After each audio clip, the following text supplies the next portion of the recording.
Assalomu alaykum ko'hitang bolalari. Yaxshimisizlar, sog' salomatmisizlar, hormangizlar.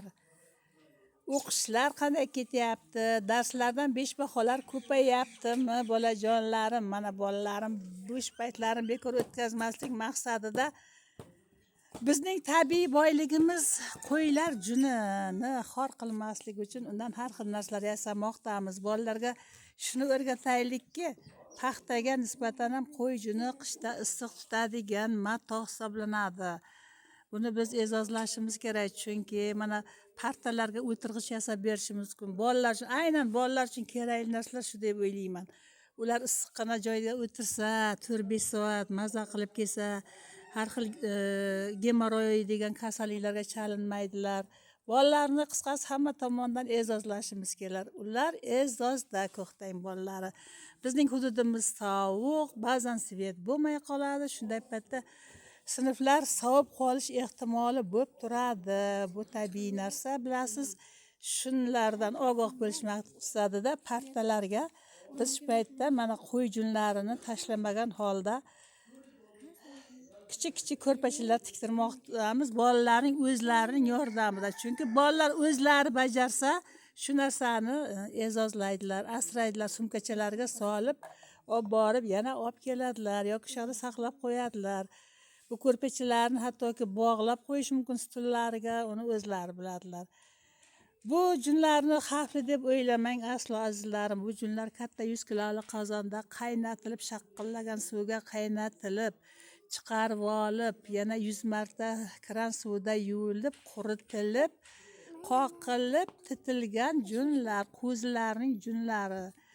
Men shu yoqtirmayman, qaysi bir joylarda yo'lda o'tib ketaversam, junlar yoqilib o'tadimi, junlar ovora bo'lib o'tadimi, otib barcha musorlarga tashlashar, o'sha narsa uvolligini bilmaysizlar azizlarim.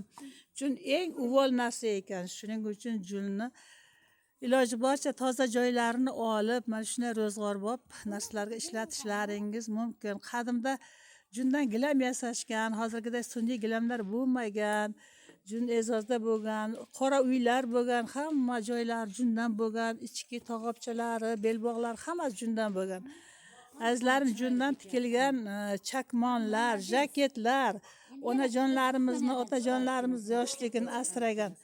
Chunki jun bu tabiiy narsa, bu tabiiy narsa deganimiz bizni sovuqdan asraydi.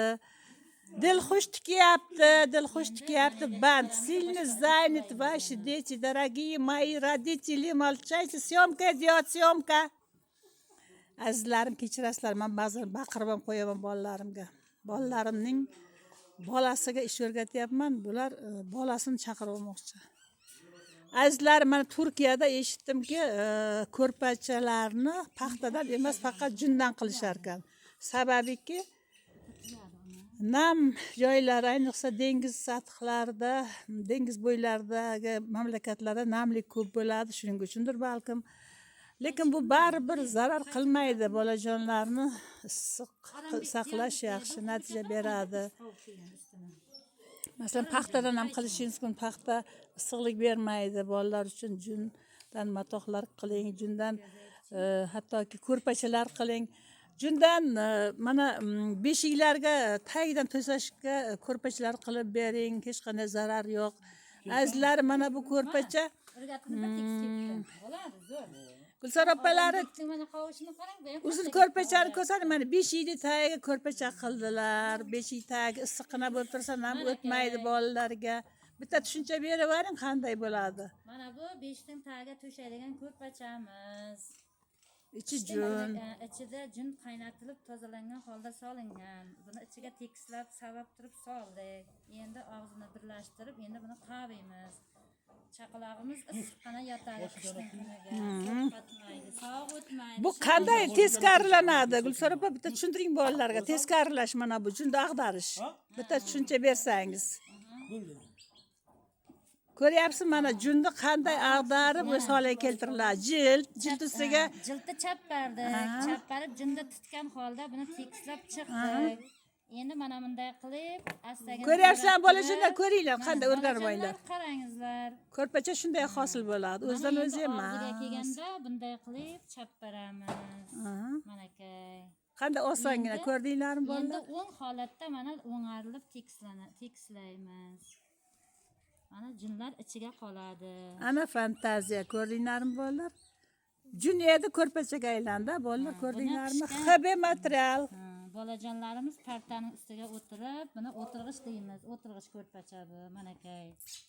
Endi og'zini tikib. Mashinalari bor kishilarga ham bitta sovg'a qilsak zarar qilmaydi, gemoroydan saqlaydi. Rulda o'tiradigan kishilarga. Og'zini tikamizda, mana bolajonlarimiz qavishyapti, manakay. Mana bunda kichkina ko'rpachalardi.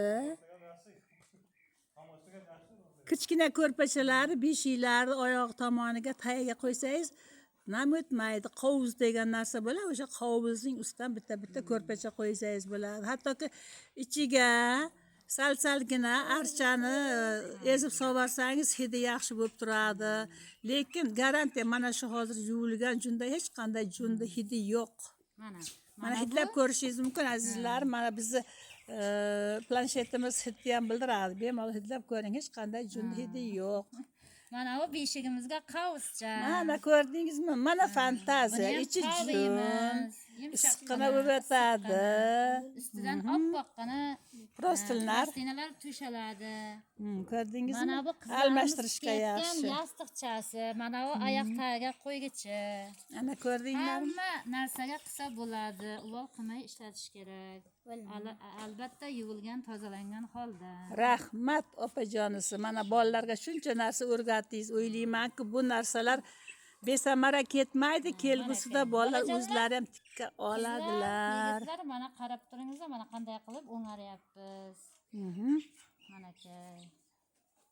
Ko'ryapsizlar? Mana buni bitta olib yurasizlar. Partalarning tagiga o'tirasiz, ustiga qo'yib, o'tirg'ichga qo'yib o'tirasizlar. Ajoyib. Issiqqina bo'lib o'tirasizlar. Ana ko'rdinglarmi? Burchaklariga kelgan o'g'illar to'ppa-to'g'ri. Savagichimiz ham bor. O'ngarilgandan keyin sabab tekislaymiz. Mana tekis bo'ladi. Endi mana qizlarimizga uzatamiz, og'zini tikadi, qaviydi. Qizlar o'rgandi tikishdi o'sha. Endi qavishni o'rganishadi. Hatto o'g'il bolalar ham bajaryapti. Chunki Orambek, Dilxushbek o'g'illarimiz ham qavib yotibdi, manakay, chiroyli qilib. Bittasi igna o'tkazyapti. Maktabimiz ham ajoyib tikishlar o'rgatadi. Texnologiya darslarida mana o'rgangan bola qo'llari kelishadi. Qiziqyapti, atkaz qilmayapti, bosh tortmayapti. Chunki bu narsa kerak hayotimizda bolajonlar. Mana bobojonim qaranglar, tikib o'zlari mana topshiryaptilar. Og'izlarini tikdilar, ko'rpachalarini. Rahmat bolajonlar, hammangizga rahmat. Azizlarim, hech qachon mehnat kishini xor qilmaydi. Mehnatning tagi rohat. Yana qanday maqol bilamiz bolalar mehnat to'g'risida? Vatani borning baxti bor, mehnati borning taxti. Rahmat. Yana qanday maqol bor? Qolgan ishga qor yog'ar.